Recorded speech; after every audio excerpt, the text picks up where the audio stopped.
तो भाई कैसे हो। नॉर्थ कोरिया, इसका नाम सुनते ही डिक्टेटर किम जोंग यूंग की शक्ल याद आ जाती है। इसने कोरिया के अंदर लोगों पर ऐसे ऐसे रूल्स लगाए हुए हैं कि बंदा ये कहने पे मजबूर हो जाता है कि शुक्र है हम यहाँ पे पैदा नहीं हुए। तो फिर आए देखते हैं एक एक करके इसके अजीब रूल्स को। पहले नंबर पे है तंज करना। अगर कोई बंदा नॉर्थ कोरिया में रहता है ना तो उसको अलाउ नहीं है कि वो तंज करे किंग जोंग यूंग पर और उसकी पार्टी पे। अगर कोई बंदा पकड़ा गया ना तंज करता हुआ तो उसकी मौत तो पक्की है। ना सिर्फ उसको मारा जाएगा बल्कि उसकी तीनों जनरेशन को मारा जाएगा। ये एग्जाम्पल सेट करने के लिए कि भाई किंग के खिलाफ कोई भी नहीं बोल सकता और अगर किसी ने बोला तो वो मर जाएगा। कोरिया के अंदर ना कोई फ्रीडम ऑफ स्पीच नहीं है। कोई बंदा भी किंग के खिलाफ अपना ओपिनियन पेश ही नहीं कर सकता। अब देखो हम जिन मुल्कों में रह रहे होते हैं हम अपने रूलर्स वगैरह को गालियां दे रहे होते हैं या फिर उनको बुरा भला कह रहे होते हैं। ये इस वजह से है क्योंकि हमें ना ये राइट मिला हुआ है कि हम ना अपने रूलर्स वगैरह से डिसएग्री कर सकते हैं और हर किसी का अपना ओपिनियन है कि भाई वो इसको फॉलो कर सकता है और इसको नहीं कर सकता। लेकिन कोरिया में अगर किसी ने लीडर के खिलाफ अपना मुंह खोला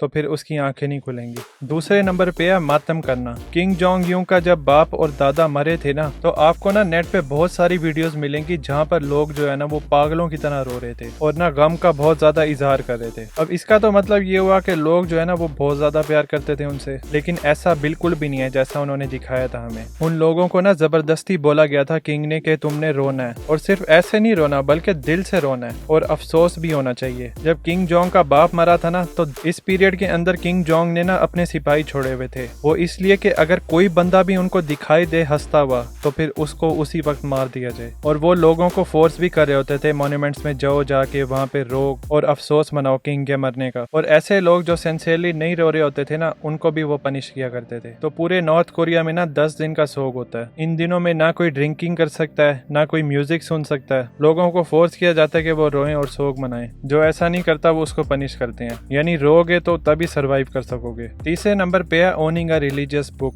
अब ये भी इलीगल है। अब क्योंकि नॉर्थ कोरिया जो है ना वो एक एथिस्ट स्टेट है। एथिस्ट मतलब जो गॉड में बिलीव नहीं करते। उनका लीडर जो है ना वो 80 लोगों को एक स्टेडियम में ले गया था और सबके सामने ना उन लोगों को मरवा दिया था। उनका जुर्म ये था कि उनके पास ना बाइबल थी। नॉर्थ कोरिया के अंदर ना लाखों लोग जो है ना वो गॉड में बिलीव करते होते हैं। इनमें से मेजोरिटी जो है ना वो छुप कर प्रेयर्स वगैरह करते हैं क्योंकि गवर्नमेंट को अगर पता चल गया तो इनकी फिर शामत आ जाएगी। किंग जोंग यूंग जो है ना वो ये चाहता है कि लोग जो है ना वो मेरे ऊपर बिलीव करें, गॉड के ऊपर ना करें। कोरिया के अंदर ना लाखों लोगों को पकड़ा गया जो कि गॉड में बिलीव करते थे। उनको ले जाया गया है कंसंट्रेशन कैंप्स में। अब कंसंट्रेशन कैंप्स ना वो होते हैं जब कोई जंग वगैरह में कैदी हो या कोई गद्दार वगैरह ना उनको वहां पे रखते हैं। उन पे तरह तरह के एक्सपेरिमेंट्स और टॉर्चर वगैरह किए जाते हैं उधर। तो अब लाखों की तादाद में लोग जो है ना वो वहाँ पे उसने रखा हुआ है उनको और उन पे जुल्म किया जाता है क्योंकि वो गॉड में बिलीव करते हैं, किंग जोंग यूंग पे नहीं करते। यानी कि कोई फ्रीडम ऑफ रिलीजन नहीं है नॉर्थ कोरिया के अंदर। चौथे नंबर पे है you can never turn off your radio. North Korea के अंदर हुकूमत की तरफ से ना एक रेडियो मिला हुआ है हर घर को जो कि किसी को अलाउ नहीं है कि वो उसको ऑफ करे। सिर्फ एक ही कंडीशन है कि वो ऑफ हो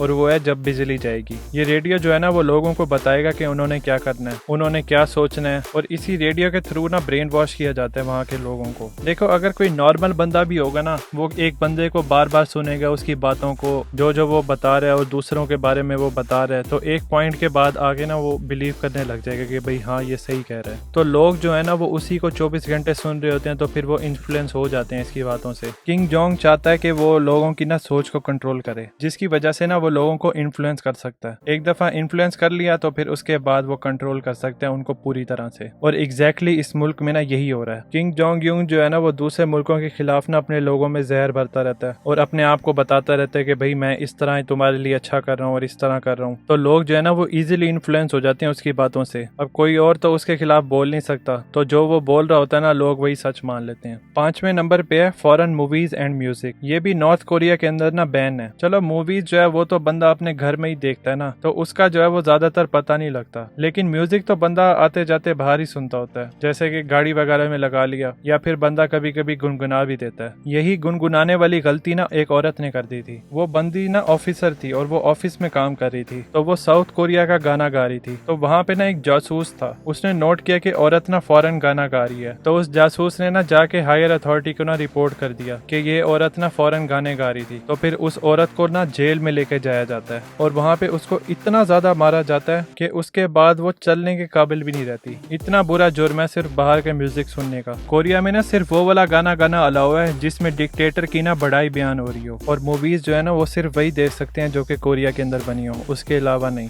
छठे नंबर पे है जीन्स आर बैंड। अब क्योंकि किंग जोंग जो है ना वो वेस्टर्न लोगों से नफरत करता होता है, स्पेशली अमेरिका से, तो फिर उनकी ड्रेसिंग से उसको क्यों नहीं नफरत होगी। इसी वजह से ना जीन्स जो है ना वो बैन है। वो ये मानता है कि जीन्स जो है ना वो सिंबल है वेस्टर्न सोसाइटी का। इसी वजह से अगर कोई भी कोरिया के अंदर जीन्स पहनता हुआ पकड़ा गया तो फिर उसको पनिश किया जाएगा। लेकिन जीन्स की ना ब्लैक मार्केट है कोरिया के अंदर, जहाँ पे लोग जाके ना खरीदते भी होते हैं, लेकिन उनको ना लोग सिर्फ अपने घरों में ही पहनते होते हैं, क्योंकि अगर वो बाहर पहने हुए पकड़े गए तो फिर उनको पनिशमेंट मिलेगी। यानी उनका लीडर ये तक कंट्रोल करता है कि उन्होंने क्या चीजें पहनी है। सातवें नंबर पे है pictures of daily life of Korea. देखो, अगर आप टूरिस्ट बन के गए हो ना इस मुल्क के अंदर, तो आपको बिल्कुल भी अलाउ नहीं है कि आप अपने टूर ग्रुप से ना अलग हो और वहाँ के लोगों की और नॉर्थ कोरिया की पिक्चर्स और फिल्म बनाने लग जाओ। अब जाहिर सी बात है ये इन्होंने इसलिए किया हुआ है कि कहीं उनका भांडा ना फूट जाए कि लोग जो है यहाँ पे किस तरह अपनी जिंदगी गुजार रहे हैं और उनका लीडर जो है वो किस तरह अपने लोगों को इन्फ्लुएंस करता है और उनको कंट्रोल करता है। अब वहाँ का लीडर जो है वो इतनी इन्फॉर्मेशन दुनिया को दिखाना चाहता है जितनी वो चाहता होता है, ताकि दुनिया में किसी को पता ना चले कि यहाँ पे लोग जो है वो किस तरह अपनी जिंदगी गुजार रहे हैं। नॉर्थ कोरिया में गुर्बत का ये आलम है कि उनकी 40% पॉपुलेशन जो है ना वो $10 से भी कम कमा रही है महीने का। तो अब आप अंदाजा लगा लें कि लोग किस तरह अपनी जिंदगी गुजार रहे हैं वहाँ पे। ये नंबर जो है वो बिलो एवरेज से भी कई गुना कम है। लोगों के पास भूख प्यास मिटाने का टाइम बचेगा तो फिर वो ये सोचेंगे ना कि उनके साथ गलत हो रहा है। इसी वजह से जब आप नॉर्थ कोरिया में ट्रैवल करते हैं ना तो आपको अलाउ नहीं होता कि आप लोगों की पिक्चर्स और फिल्म वगैरह करें उनको।